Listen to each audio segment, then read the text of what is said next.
तो दोस्तों rallies India ने अपने क्वार्टर थ्री के नंबर को डिस्क्लोज कर दिया है। तो चलिए देखते हैं क्या है क्वार्टर थ्री के नंबर्स के अंदर, क्योंकि शेयर के अंदर जो गिरावट आज देखने को मिल रही थी उससे थोड़ा सा तो डिस्कम्फर्ट लग रहा है कि शायद नंबर्स खराब होने के ज़्यादा चांसेस है।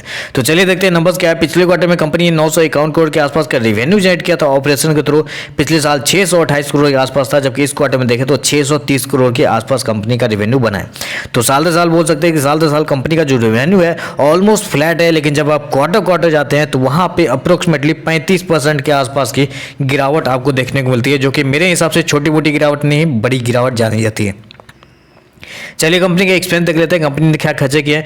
पिछले क्वार्टर में 857 करोड़ खर्च किए थे, पिछले साल 580 करोड़ खर्च किए थे, जबकि इस क्वार्टर में देखा जाए तो इस क्वार्टर में कंपनी के खर्चे 602 करोड़ के आसपास है। तो दूसरी प्रॉब्लम यहाँ पे ये आ रही है। पहली प्रॉब्लम तो ये थी कि कंपनी का जो रेवेन्यू है वो क्वार्टर क्वार्टर बहुत बड़ी अमाउंट में गिरा हुआ आपको नजर आ रहा है। दूसरी प्रॉब्लम ये है कि अगर आप साल दर साल कंपनी के रेवेन्यू को सेम रख रहे हैं तो साल दर साल कंपनी का एक्सपेंस क्यों बढ़ता हुआ नजर आ रहा है। यहाँ पे क्लियरली आपको दिख रहा है कि 580 करोड़ के मुकाबले इस क्वार्टर में 602 करोड़ के आसपास का कंपनी को एक्सपेंस लगा है। इसका मतलब ये है कि साल दर साल कंपनी का एक्सपेंस बढ़ चुका है, जो कि मेरे हिसाब से नेगेटिव है, क्योंकि कॉस्ट ऑफ मटेरियल में अगर देखें तो पिछले क्वार्टर से बेहतर है कंपनी, लेकिन अदर एक्सपेंस अब बाकी सारी चीज़ों में देखा जाए तो जिसकी वजह से कंपनी का जो एक्सपेंस है पिछले क्वार्टर के मुकाबले पिछले साल के मुकाबले बढ़ता हुआ नजर आ रहा है, जो कि एक मेरे हिसाब से नेगेटिव सेंटीमेंट क्रिएट करता है। चलिए कंपनी का प्रॉफिट देखते हैं। पिछले क्वार्टर में 71 करोड़ का प्रॉफिट था, पिछले साल देखा जाए तो अप्रोक्सीमेटली 40 करोड़ के आसपास का प्रॉफिट था।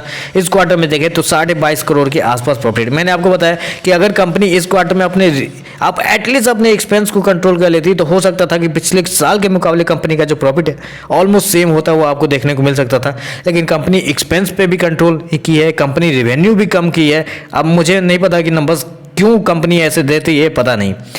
ईपीएस की बात करें तो देख लीजिए 2.03 से कट के 1.16 के आसपास आ चुका है। तो मेरे हिसाब से नंबर तो थोड़े ज़्यादा खराब है, क्योंकि देखिए कंपनी का प्रॉफिट साल दर साल अच्छे खासे अमाउंट में गिरा है और क्वार्टर क्वार्टर तो बहुत बड़ी गिरावट है कंपनी के रेवेन्यू और प्रॉफिट के अंदर। तो बहुत सारे प्रॉब्लम्स इस क्वार्टर के नंबर्स में कंपनी के द्वारा दिए गए हैं। चलिए देखते हैं मार्केट इसको कैसे रेट करता है, लेकिन मुझे लगता है कि एटलीस्ट 3 से 4% की गिरावट आपको देखने को मिल सकती है कल के सेशन में। तो बस आज के लिए बस इतना ही। वीडियो पसंद आया तो लाइक कीजिएगा, साथ में साथ चैनल को सब्सक्राइब जरूर कीजिएगा। धन्यवाद।